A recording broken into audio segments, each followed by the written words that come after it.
Curiosity was a dangerous thing in the Imperial Arena of Thale. It made crowds lean forward when wisdom said they should look away.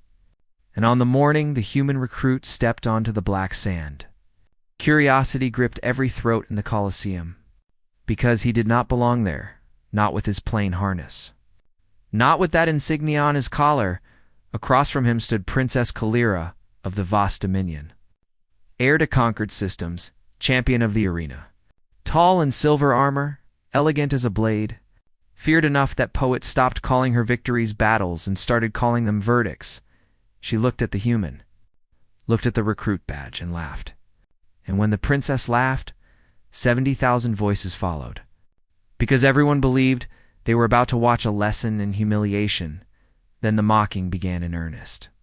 Kalira circled him slowly, enjoying the theater of it. "This is what Terra sends me," she asked the crowd. "A child in borrowed boots? Did your commanders lose a wager?" The laughter rolled higher, and the human, Aaron Vale, Mealy adjusted the strap at his wrist and kept his eyes on her. Calm, silent, almost rude in his refusal to perform fear. Kalira switched into trade speech. "Can you at least comprehend your own defeat, human?" Aaron nodded once. "Yes, princess." "Good," she said. "Then hear me clearly. When I knock you into the sand, stay down. I would hate for your species to embarrass itself twice before noon." The crowd loved that, but Aaron only tilted his head as if committing her tone to memory. And a few older commanders stopped smiling, because they knew that look. It was not the look of a man overwhelmed. It was the look of a man paying attention. The drums stopped, and the silence turned sharp. The horn sounded. Kalira moved first, a streak of silver and violet, her practice spear slamming down hard enough to crack the arena field.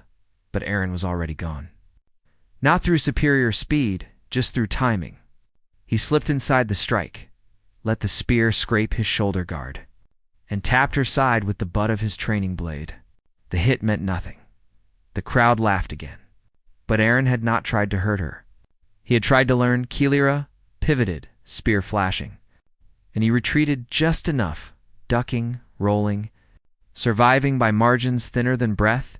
Each exchange looked desperate. Yet his eyes kept tracking the same details.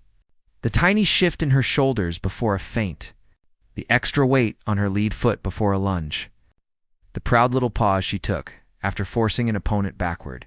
She fought magnificently. Aaron fought like humanity had learned to fight over centuries of being cornered. Ugly, efficient, observant, and very hard to finish.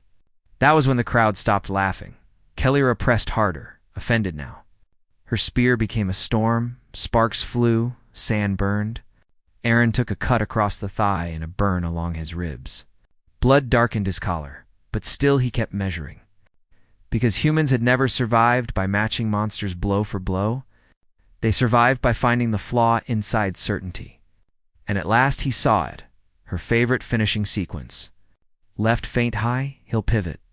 Real thrust through the center line, elegant, devastating. Repeated because no one had ever lived long enough to punish it. She launched it with a smile already forming, and Aaron stepped toward the spear instead of away. The crowd gasped as the energized shaft slid under his arm and scorched through part of his harness. It was reckless, painful, absurd. Exactly the kind of choice no academy would teach, and every desperate human battlefield had always rewarded. He trapped the shaft, slammed his forehead into her visor, twisted, and tore the weapon from her grip. Sending it skidding across the sand, the arena forgot how to cheer. Kalira stumbled back, disarmed for the first time. And Aaron did not rush her. He stepped back and let her recover, which insulted her more deeply than any strike. She ripped off the broken visor and drew the crescent knife at her hip. Her eyes bright with fury. No more games. Human. Aaron wiped blood from his mouth and answered, "Good. I was beginning to think this was ceremonial." The line hit the arena harder than any weapon, because mockery belonged to the powerful until the instant it stopped working. Kalira attacked with rage now, savage and fast. But rage is louder than skill and easier to read. Aaron gave ground, baited the overreach, caught her wrist, turned through the lock, and drove her to one knee in the sand, his training blade sliding beneath her jaw. her own knife buried uselessly beside her hand. The field humming so loudly it sounded like the whole world was holding its breath. Then the arena fell silent. No chant rose, no laughter returned. Because the silence was bigger than shock, it was recognition. The alien princess, who had mocked a human recruit, now knelt before him, not because he was stronger, not because he was faster, but because he had endured long enough to understand her. Aaron stood there, shaking from pain, chest burned, one eye swelling shut, looking far less like a hero than anyone would have scripted. And that made the moment worse for the Empire. Humans did not win by looking divine. They won looking breakable. Kalira stared up at him, rage fading into disbelief. Then into something rarer, respect forced out by fact. "Yield," Aaron said quietly, and for 3 heartbeats she said nothing. Then the heir of the vast dominion lowered her head before watching worlds. "I yield," she said, and in that silence, the galaxy learned the human secret. By dusk, the recording had spread across fleets, courts, mining stations, pirate relays, and academy halls. Every world replaying the same sequence. The princess laughing, the human bleeding, the impossible stillness at the end, and everyone drew the same conclusion. Humanity was dangerous not because it was the strongest species, but because it refused to stay inside the role assigned to it. Mockery only sharpened it, pressure only clarified it. And certainty was exactly where humans liked to drive the blade, long after the sand had been cleared. Spectators would remember that day, not for the clash of weapons, but for the silence after. That dreadful silence when 70,000 souls realized they had not witnessed an underdog survive.